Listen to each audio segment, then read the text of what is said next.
കൃഷി ഒരു ഹോബിയാക്കിയെടുത്ത ഒരാളെ കൂടെ ഇന്ന് നമ്മൾ പരിചയപ്പെട്ടാൽ എങ്ങനെ ഉണ്ടാകും? അതും വെറും കൃഷിയല്ലേ കേട്ടോ. വിവിധ രാജ്യങ്ങളിൽ നിന്നുള്ള അപൂർവ ഇനം പഴങ്ങൾ വീട്ടുമുറ്റത്ത് കൃഷി ചെയ്തിട്ട് ശ്രദ്ധേയനായിരുന്ന ഒരു യുവ കർഷകനെയാണ് ഇന്ന് ന്യൂസ് മോർണിംഗ് പരിചയപ്പെടുത്തുന്നത്. അത് മറ്റാരുമല്ല, മലപ്പുറം കുറ്റിപ്പുറം പേരശന്നൂർ സ്വദേശി അബ്ദുൽ കാസിമാണ്. ആമസോൺ മഴക്കാടുകളിൽ കാണുന്ന റെയിൻ ഫോറസ്റ്റ് പ്ലം മുതൽ മലേഷ്യൻ പപ്പായയും ഫ്ലോറിഡയിലെ മാങ്ങയും വരെയുണ്ട് അബുൽ ഖാസിമിന്റെ വീട്ടുവളപ്പിൽ. ആ കാഴ്ചയിലേക്കൊന്ന് പോകാം.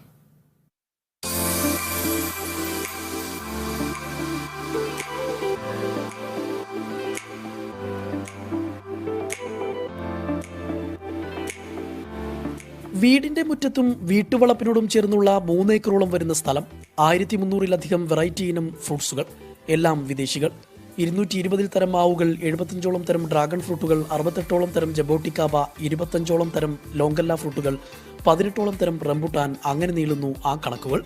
ലോകത്തിലെ ഏറ്റവും വലിയ 4 കിലോയോളം ഭാരമുള്ള ചിക്കുവും ഇവിടെയുണ്ട്.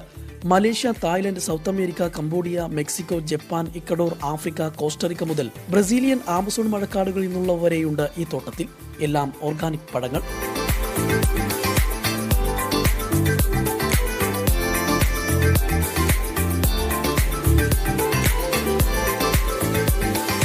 പത്തൊമ്പതാം വയസ്സിലെ ദുബായ് പ്രവാസ ജീവിതമാണ് അബുൽ ഖാസിമിനെ ഫ്രൂട്ട്സ് കർഷകനാക്കിയത്.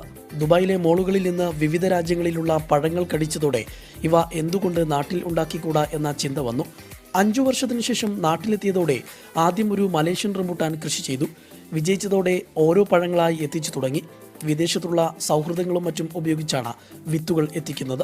ഓരോ പഴങ്ങളെക്കുറിച്ചും കൃത്യമായി പഠനം നടത്തിയാണ് അവ കൃഷി ചെയ്യുന്നത്. ഓരോ ഫ്രൂട്ടിനെ കുറിച്ചിട്ടും അതിനെക്കുറിച്ച് റിസർച്ച് ചെയ്ത് പഠനം നടത്തിയതിന് ശേഷം ആ ഫ്രൂട്ട് ഇവിടെ കായ്ക്കും, നമ്മളെ കാലാവസ്ഥയിൽ കായ്ക്കും എന്നുള്ള ഉറപ്പ് വന്നതിന് ശേഷമാണ് ഓരോ ഫ്രൂട്ടും കൃഷി ചെയ്ത് വന്നത്. നമുക്ക് സീസണില്ല, 365 ദിവസം പഴം നമുക്ക് നമ്മളെ തോട്ടത്തിന് ലൈവായിട്ട് കിട്ടും. കെമിക്കലും മരുന്നും അടിക്കാത്ത ഫ്രൂട്ട് കിട്ടലാണ് നമ്മളെ മെയിൻ ലക്ഷ്യം. പിന്നെ നമ്മളെ നാട്ടിൽ കാണാത്ത വെറൈറ്റി ഫ്രൂട്ടുകളാകുമ്പോൾ എവിടെയും കാണാത്ത വെറൈറ്റി ഫ്രൂട്ട് കഴിക്കാൻ കിട്ടും ഏറ്റവും വലിയ സന്തോഷമാണ്. ഇതിൽ നിന്നുള്ള സന്തോഷം വേറെ ഒന്നിൽ നിന്ന് കിട്ടുന്നില്ല. കൃഷി ചെയ്യുന്ന പഴങ്ങളൊന്നും വിൽപ്പനയ്ക്കുള്ളതല്ല. വീട്ടിലുള്ളവർക്കും വീട്ടിലെത്തുന്ന അതിഥികൾക്കും നാട്ടുകാർക്കും അയൽവാസികൾക്കുമെല്ലാം വിതരണം ചെയ്യും. സംസ്ഥാനത്തിന്റെ വിവിധ ഭാഗങ്ങളിൽ നിന്ന് നിരവധി പേരാണ് ഈ പഴത്തോട്ടം കാണാനും എങ്ങനെ കൃഷി ചെയ്യാം എന്നതിനെക്കുറിച്ച് പഠിക്കാനുമായി എത്തുന്നത്. ആരു വന്നാലും ഓരോ പഴങ്ങളെക്കുറിച്ചും കൃത്യമായി ആധികാരികമായി പറഞ്ഞു നൽകും അബുൽ ഖാസിം. ലോകത്തെവിടെയുള്ള ആളുകൾക്കും ഇത്തരത്തിൽ കൃഷി ചെയ്യണമെങ്കിൽ എല്ലാവിധ സഹായവും ചെയ്തു നൽകും ഈ 34കാരൻ. ഇന്നത്തെ യുഗം എന്ന് പറഞ്ഞാൽ മറിഞ്ഞുകൊണ്ടിരിക്കുന്ന യുഗമാണ്. ലഹരി മരുന്നിനും പിന്നെ ഫോണിന് അടിമയായിട്ടും ഓരോ വഴി പയച്ചുകൊണ്ടിരിക്കുന്ന കാലഘട്ടമാണ്. നമ്മൾ യുവതലമുറക്ക് മാതൃക ആവണമെന്നാണ് നമ്മളെ ആഗ്രഹം.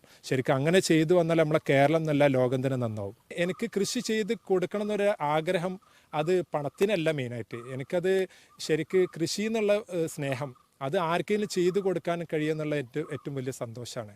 ആർക്ക് വേണമെങ്കിലും ഞാൻ ഫ്രൂട്ട്സ് കൃഷി ചെയ്തു കൊടുക്കാൻ താല്പര്യമുണ്ട്. ആര് വിളിച്ചാലും ഞാൻ കൃഷി അറിവുകൾ ഷെയർ ചെയ്യാനും, കൃഷി ആർക്ക് വേണമെങ്കിൽ ചെയ്തു കൊടുക്കാം. നമ്മൾ പണിക്കാരെ ലേബർ മാത്രം കൊടുത്താലും കുഴപ്പമില്ല, ഞാൻ എൻ്റെ സർവീസ് വേണമെങ്കിൽ ഫ്രീ ആയി ചെയ്തു കൊടുക്കാം. കുടുംബം നൽകുന്ന പിന്തുണയാണ് തന്റെ കൃഷിയുടെ വിജയമെന്ന് അബുൽ ഖാസിം പറയുന്നു.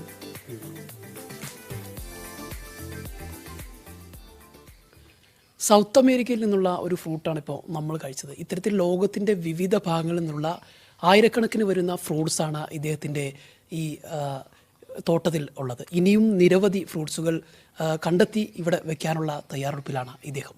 കുറ്റിപ്പുറത്ത് നിന്ന് ജംഷീർ കുടിഞ്ഞി, മീഡിയ 1.